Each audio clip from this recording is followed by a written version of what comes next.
Welcome back, everyone. Most of us have been there, struggling due to a recent bump in your career, whether it be downsizing, maybe even getting fired. But just because you lost your job doesn't mean you should lose hope. This morning, our Career Corner expert, Russ Hovendick, is here to provide some insight that can help you maybe bounce back. Good morning, and thanks for joining us again.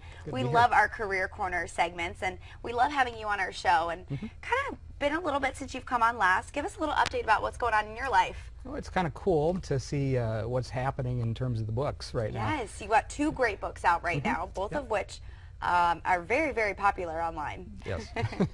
Yeah, it's kind of neat to see, and now they've been picked up. Of course, the VA has picked up the books for distribution, and then I was contacted just recently by the Walter Reed Medical Facility about distribution there. Incredible. So it's really good. They actually want both books. And yeah, and what's great about you know, the How to Interview book, that can be for veterans too. I mean, really, they can relate to so many different people. There's so many good tips and information, one of which we're going to be talking about today. Unfortunately, people have been there, you know, maybe lost their job, maybe things have just changed due to the economy and things aren't going as well.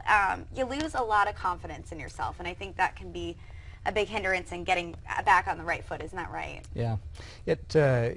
Being downsized or terminated really can take the confidence away and really take the wind out of your sails. Yeah.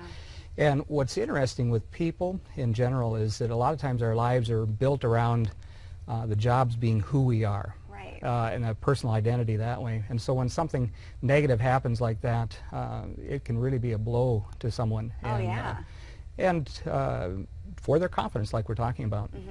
And to be able to get back on that right track, how do you do that? Especially if it's been, maybe it's been a couple days, weeks, but weeks can quickly turn into months, and a lot of people tend to give up. But what advice do you have to just kind of stay on track, even if the going is getting a little tough? Sure.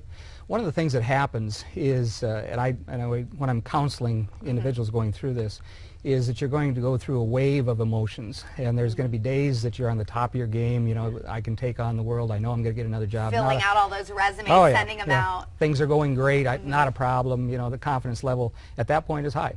The next day, you go through a different wave, and you can't hardly get out of bed. Does anybody love me? Does anybody care? Who wants me? Exactly. All of the different things along with that.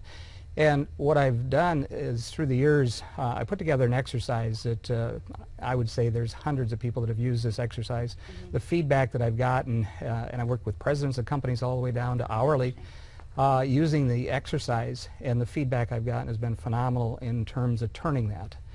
Yes, because when you are applying for these jobs, these employers are looking maybe, hey, you've been out of a job for a few months now, maybe even a few years in some cases.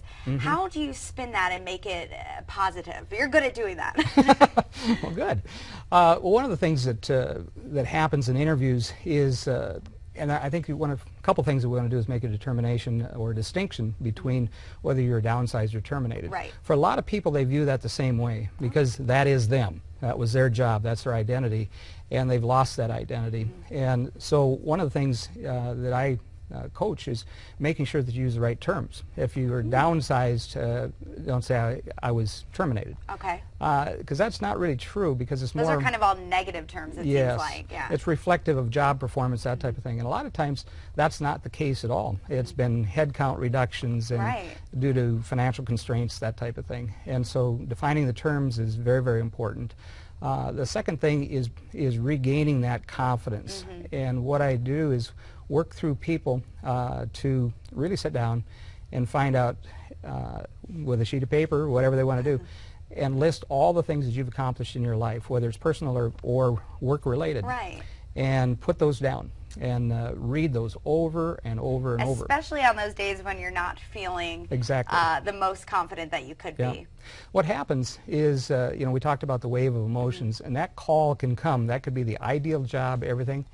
You could be at their lowest ebb that day. No confidence, the interview goes flat, even though you're the right person for it, the right company, that type of thing.